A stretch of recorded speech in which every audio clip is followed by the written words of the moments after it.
Début avril, l'objectif du gouvernement a été de pratiquer un dépistage massif dans les établissements hébergeant des personnes âgées dépendantes.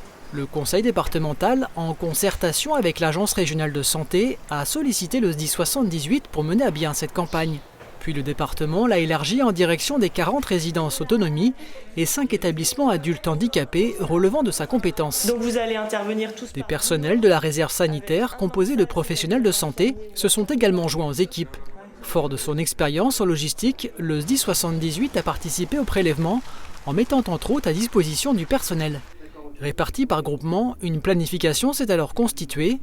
Basé sur le volontariat, le service de santé médicale a recensé son personnel infirmier de disponible, binômé par un sapeur-pompier. C'est donc la première fois qu'on réalise des tests, nous, grand public, et qu'on collabore avec le conseil départemental et aussi des personnes qui se sont mises disponibles dans la réserve sanitaire. Donc il y avait 14 personnes disponibles avec nous, les tests qui se réalisent encore aujourd'hui.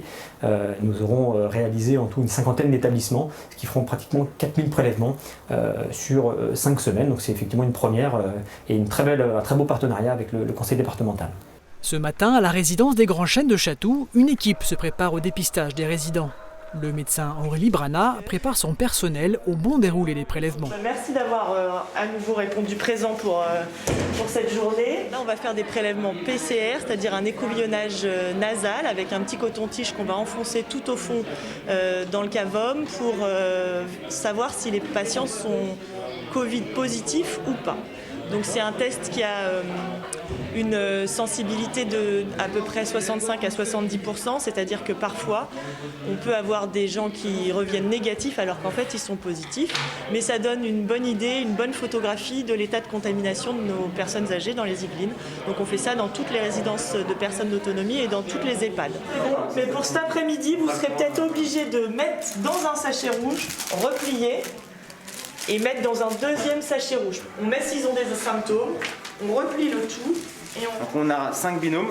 Donc on va débuter premier étage 2 binômes, deuxième étage 2 binômes et au troisième un binôme qui commencera. Et quand les premiers auront terminé, ils iront dans les étages supérieurs, d'accord ? Donc on va débuter la journée en testant les personnels. Et à l'issue, on partira dans les étages pour dépister les résidents. C'est-à-dire l'infirmier ou l'infirmière. La collaboration entre les personnels du conseil départemental, de la réserve sanitaire et du SDIS a contribué à la réussite de la mission. Nous avons retrouvé Sylvie Gonin, médecin référente autonomie au sein du conseil départemental des Yvelines, qui a joué un rôle important dans l'organisation des dépistages au sein des établissements pour personnes âgées.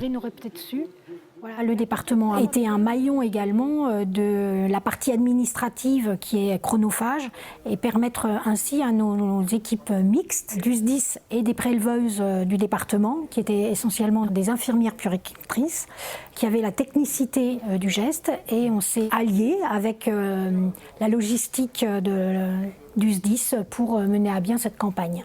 Afin de parfaire la mission de dépistage et d'éviter de multiplier les interlocuteurs, le conseil départemental a mandaté un laboratoire pour prendre en charge les analyses. Biogroup est un acteur majeur de la biologie médicale française et possède un site de biologie médicale dans les Yvelines, à Guyancourt. Nous avons rencontré Agnès Guillemin, biologiste et présidente de la structure, afin de comprendre la complexité du dépistage du coronavirus. Les biologistes et les personnels soignants ont été formés à la pratique du geste du prélèvement nasopharyngé. En revanche, même si ce type d'analyse reste le plus courant, il ne demeure pas fiable à 100%.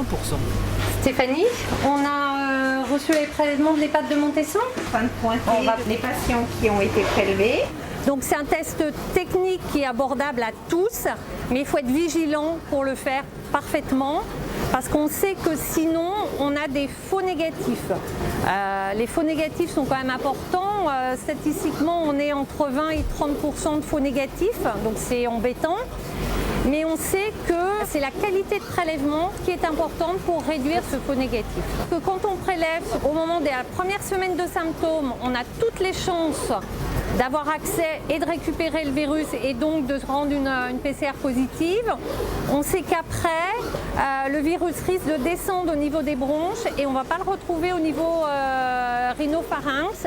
Et là aussi, on peut avoir un certain pourcentage de faux négatifs. Donc, face à ça, on a d'autres moyens, heureusement, et notamment les scanners maintenant.